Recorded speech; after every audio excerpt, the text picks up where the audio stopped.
Hi, welcome back to the channel. In today's episode, I want to talk to you about the latest developments in the war in Iran because unfortunately, the ceasefire that everybody was going to hold appears to be collapsing in real time. Over the last few days, we've seen another series of strikes, retaliatory attacks, fresh threats, and rapidly escalating rhetoric on both sides. And the big concern now is that this conflict is no longer moving towards de-escalation. In fact, it appears to be moving in exactly the opposite direction. And that's extremely bad news for the global economy. Oil prices have jumped once again. Shipping through the Strait of Hormuz remains heavily disrupted, virtually non-existent.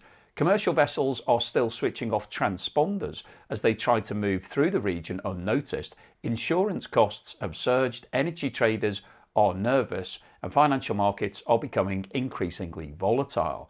And perhaps most worrying of all, Donald Trump has now openly suggested that this situation could continue for a long period of time. But before we get into the details on all of this, could I ask anybody that hasn't subscribed yet to please hit that subscribe button? It really does help me with the algorithm and puts a smile on my face. Also wanted to mention that the competition where you can win my property located close to one of the best beaches in the UK or a cash alternative prize is now close to being a conclusion. So if you haven't got involved yet, now's the time to do it. You can scan the QR code on the screen now or click the link in the description below. There's more details at the end of today's video.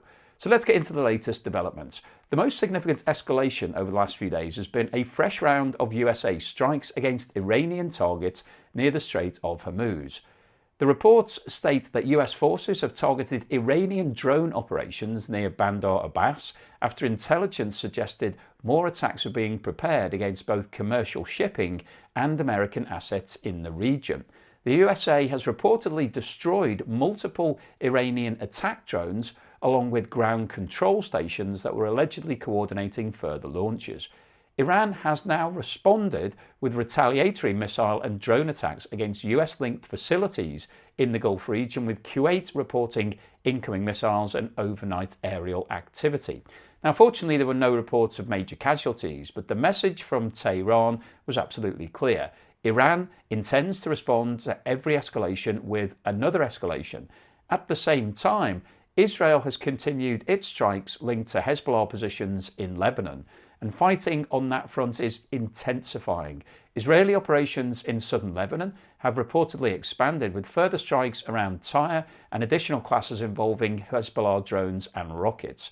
So despite all the talk of diplomacy and ceasefires, what we're actually seeing on the ground is widening regional conflict. And the problem here is that every single one of these developments increases the risk to the global energy system because the Strait of Hormuz is still the key issue. As we've discussed, 20% of the world's oil would normally pass through that narrow stretch of water, which sits between Iran and Oman. And although some shipping has resumed intermittently, activity remains massively below normal levels. Multiple oil and LNG tankers have recently been travelling through the strait with their transponders switched off entirely, essentially trying to move invisibly through one of the most dangerous shipping lanes in the world right now. And that tells you everything you need to know about the level of fear in the market. If companies were confident the situation was stabilising, they wouldn't be hiding their vessels and trying to make them invisible. Oil prices have reacted immediately to the latest strikes, rebounding sharply once again as traders realise that hopes for a rapid diplomatic solution may have been premature. And remember, oil's already trading dramatically higher than it was before this conflict started. At the start of 2026, oil was trading at around $60 per barrel. We're now sitting at around $100, and we're now more than 80 days into this crisis. And that means businesses across the world are starting to feel sustained cost pressure rather than temporary disruption. Airlines are paying more for their jet fuel, manufacturers are paying more for energy, shipping firms are paying more for transport and insurance, consumers are paying more at the pumps, and central banks now face an absolutely horrible situation because inflation pressures are beginning to rise again just as economies were already slowing down. And we're now starting to see serious concerns emerging inside the bond market. Government bond yields across Europe, Japan and the USA have been climbing again as investors price in the risk that inflation could remain higher for a longer period of time. And this is a major problem because higher bond yields effectively mean higher borrowing costs for governments, businesses, mortgage holders and consumers.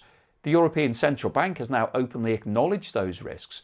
ECB President Christine Lagarde was recently asked directly about the global bond market sell-off and rising yields, and her response was telling. She said, "I'm always worried about the bond markets, that's my job." Now that might sound light-hearted, but behind that joke is a very serious concern because central banks are increasingly worried that this conflict could create another prolonged inflation shock, similar to what happened following the war in Ukraine. Well, the start of the war, it's still going on, obviously. ECB chief economist Philip Lane has also warned that the war in Iran will have persistent impact on inflation because of higher energy prices and supply disruption, and markets are already reacting. US Treasury yields have been rising again, European bond yields are climbing, German 10-year yields recently moved towards levels not seen for around 15 years.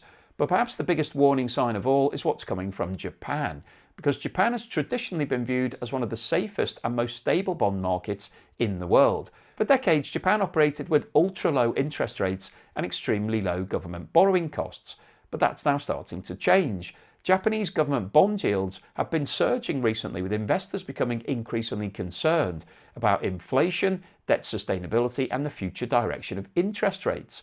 And this matters enormously because Japan is sitting on one of the largest debt piles anywhere in the world. Japanese government debt is now more than twice the size of its entire economy. So even relatively small increases in borrowing costs can have huge consequences. And the concern now is that if energy prices remain elevated because of the war, Japan could face another imported inflation shock at exactly the wrong time. Japan imports the vast majority of its oil and gas, which means higher oil prices feed directly into higher costs across the economy. And if yields continue rising globally at the same time as governments are already carrying record levels of debt, then we could be moving into a much more dangerous financial environment, because governments around the world have become addicted to cheap debt. And if bond markets start demanding significantly higher returns to lend money, then debt servicing costs explode very quickly. Now, one of the most extraordinary developments over the last few days has been Donald Trump's comments regarding Oman. Iranian media has reported that discussions are ongoing around possible arrangements involving Iran and Oman jointly managing shipping access through the Strait of Hormuz as part of a wider agreement. Now, Donald Trump has completely rejected this idea, and according to press reports, he's gone even further and threatened Oman directly, saying that he would blow up Oman if it failed to cooperate regarding the Strait situation. Now, Oman has traditionally been viewed as one of the more neutral and diplomatic players in the Gulf region. It's often acted as a mediator between Iran and the West. So the fact that Oman is now being dragged directly into this rhetoric is deeply concerning, because this is no longer simply about Iran versus Israel and the United States. This is now becoming a broader regional power struggle involving shipping routes, oil exports, naval control, and strategic dominance of the Gulf. And Iran has already condemned those comments very aggressively. So the rhetoric is getting worse at exactly the same time as the military situation is deteriorating. Now, another really important point from all of this has come from Donald Trump's latest political comments. He's stated very clearly that he believes that the USA can outweigh Iran, and dismissed suggestions that the upcoming US midterm elections would force him into backing down or rushing towards a deal. And that matters enormously, because one of the assumptions many investors have been making was that political pressure in the USA would eventually force some form of compromise.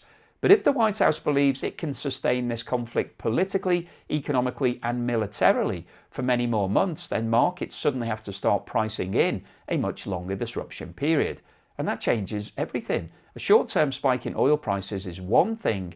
A prolonged period of elevated energy prices combined with disrupted shipping routes is something very different.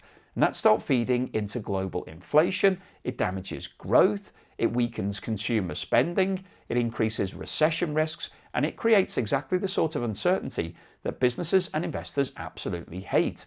And we're already seeing signs of strain appearing in multiple places. Shipping through the Hormuz Strait remains far below normal levels. Some tankers are still stranded. Insurance premiums are elevated. Supply chains continue to face disruption, and global markets are becoming increasingly sensitive to every new headline coming out of the Middle East. At this stage, the biggest risk is not necessarily one giant event. The biggest risk is attrition. An ongoing war of escalation, retaliation, sanctions, drone attacks, missile strikes, naval blockades, and political threats that slowly grinds away at global economic confidence over time.